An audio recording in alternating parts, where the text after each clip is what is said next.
Hello, everybody. Welcome back to the Rock Shop with Ralph, your source for the best celebrity interviews in the entertainment industry.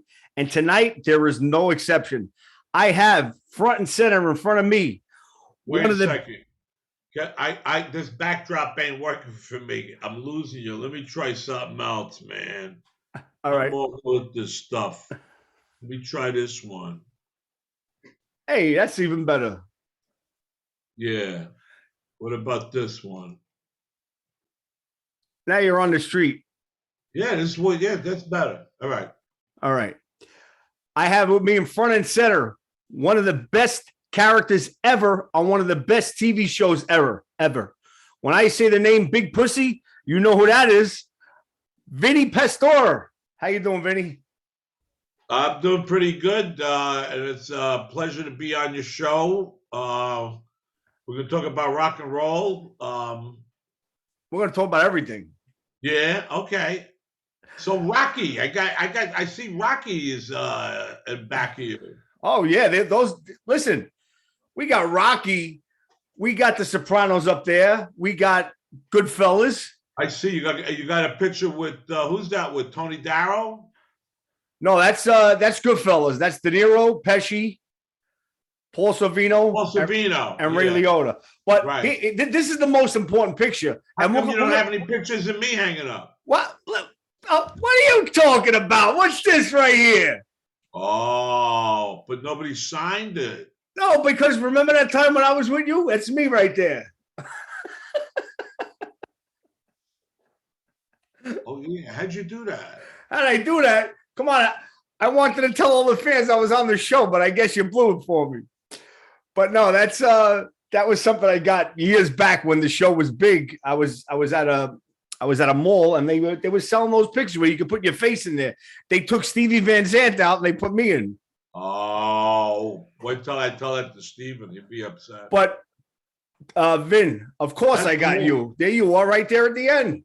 Well, what you should do is you should mail it to me and then I'll sign it and I'll mail it back to you. Wow. Awesome. Now I'm going to do that because I'm going to mail you one of my shirts. Yeah. Right. Good. Right.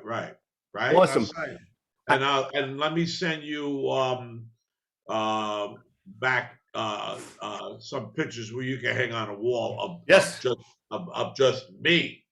Absolutely. And you have my word because I'm a man of my word. That's going to go right there where I had this picture. This picture was up here. I just took it down for effect today. I wanted to show you. But absolutely, you heard it here first. Vinny Pastore is going to get me some pictures. And I'm getting your picture. Without a doubt. Vinny, I got to tell you, it's an honor to be even front and center with you. You don't know the impact you had on my household as well as my friends, my family. I mean, you were one of the most beloved characters on that show. We're going to get to that. But I was a rat. Listen, we're going to get to that. You know, a lot of people took that serious. I know. And we'll talk about that. Yeah, but okay. First off, how you doing? I got to start off, and I don't have to worry about my accent. Okay, except I'm getting older, and every day it's a different issue with my body, And today I woke up, and my back's been hurting all day. So, what do you do when you have a bad back? You take the schwitz. I smoke a lot of weed when my back bothers me. All right. That's what I do. Okay, you heard of it first too as well.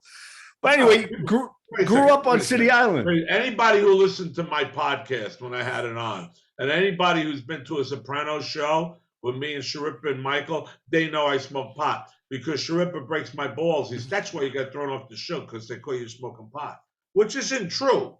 That's not true. No, that's not true. And what's well documented is that you ran clubs and you ran bars in the 70s and 80s. And of course, I grew up in the 80s. I'm 51 years old. We know what's going on during those days. Oh, yeah, we know a lot. I'm looking at you. Who's that Kiss up there? That's right. Okay. I just did this movie we'll get to that. Spinning Gold, and it's about Kiss. Neil Bogart. Line in the movie that I ad-libbed. I say, kiss my ass. All right. And it's in the movie. Yes. All right. I didn't like them. But you didn't like them? I love them. They're all over my wall here. Well, Neil Bogart discovered him. Yes. And it's in the movie, and he's putting them on stage, and he says, "Come on, let me go do the show." I said, "Kiss my ass." All right. Well, let's start. We'll start from the beginning, Vin. You ran bars and you ran clubs. You grew up in New Rochelle, correct? Bronx, Yeah, New Rochelle. right? New Rochelle. Right. And your foray into acting started with, believe it or not, Matt and Kevin Dillon, correct? They like pushed you to start acting. Yeah, it was more Kevin than Maddie. And Kevin and I talk about it. We were Saudi Arabia together. He was telling everybody, "Oh, I got Vinny into the business." He loves to talk about it. It was more Kevin than Maddie. The other day I teach for HB Studios, and Keith David, who was in platoon with Kevin. I worked with his brother. Huh? I'm sorry to interrupt you, but I actually worked with his brother. He's from the Queens area. His brother worked with in my father's store in Queens back in the 80s and told me about Platoon and it was coming out. Anyway, that's wow. Well, that's a small world. Like I said to Keith when we wanted to break, because we were ordering students. I said, we got a mutual friend. He said, "Oh, Kevin Dillon." I said he used to come in the bar and chew the beer cans. He was practicing for the role of Bunny. Keith started laughing. He said, "You know him that long?"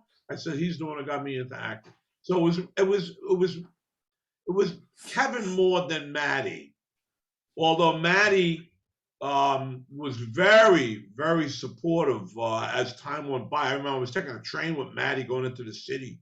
He says, "I saw you in True Love." He was very supportive of these kids, right. Of me breaking into the business. Now I got to tell you this. We're going to talk about The Sopranos, of course, but I grew up in Ozone Park, Queens. That's right. Born and bred, lived there 46 years. One of the best movies I have ever seen about John Gotti was the movie that you were in, was Gotti. Where you played Armando Sante. With Armando Sante, most believable Gotti ever. Like I said, I'm just a fat kid from Ozone Park, Queens. Yeah. I mean, and you played the part of Angelo Ruggiero, and you played him to a T. That movie, forget all the other ones. I loved it. Right. I'm on a plane with Sirico. We're going from LaGuardia to Toronto. And Tony's sitting next to me. And he said, "This is going to be your best acting experience you're ever going to have in your life. You're playing Angelo Ruggiero. You are blessed." It was like, in order to get to do those roles, we had to kind of have permission. I swear to God, I didn't realize it until I was up there working on it. And I was dancing with Angelo's son's girlfriend. And they were all up on the set. It was real, man. It was as close to being a part of that life. I mean, Sopranos was on the page, and it was David Chase. But when we did Gotti, I mean, we had real people up there kind of being technical advisors to make sure, we did the right thing. Right. And of course, Tony Sirico was in that. Tony was one of the technical advisors. Right. That's what I was going to say. He had to know more than you guys. He's the best. And I heard he was one on The Sopranos as well. But also, Anthony Quinn was in that movie. Played great.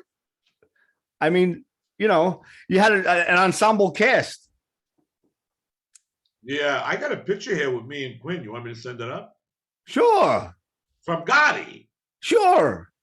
Well, okay. I got to write this down. All right, don't worry about it. We'll get another time. Yeah, you want to hear a story? I'm up in we love stories here. We love stories. Algonquin, Maine. I'm doing Bullets Over Broadway up there. I did it on Broadway, and they went up there. Went up there to do it with Sally Struthers, and I'm in my dressing room, and this place was old. And I look up, and there's a picture of Anthony Quinn. And I call the guy over. The guy runs the theater.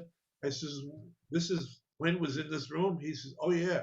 When he was up there when he did Streetcar Named Desire, you're in the same dressing room as Anthony Quinn." I said, "What?" So when I went home, I mailed him the picture that I want to get to you. It's the picture at the wake when I'm standing in the back of Quinn, because he was my uncle in the movie. Right. He was my Neil. He was my uncle. He was Angel's uncle. But I'm glad you liked it. But because of that, and we talk about it when we do our Soprano shows, is why I was able to be in Sopranos, because they saw it. HBO, who they had a big decision on who was in the cast. You have to.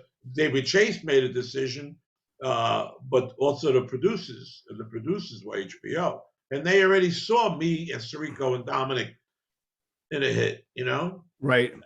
And Frankie Pellegrino, Rest in peace. and then eventually Frank Vincent. They saw us, so they know we could do it. Right.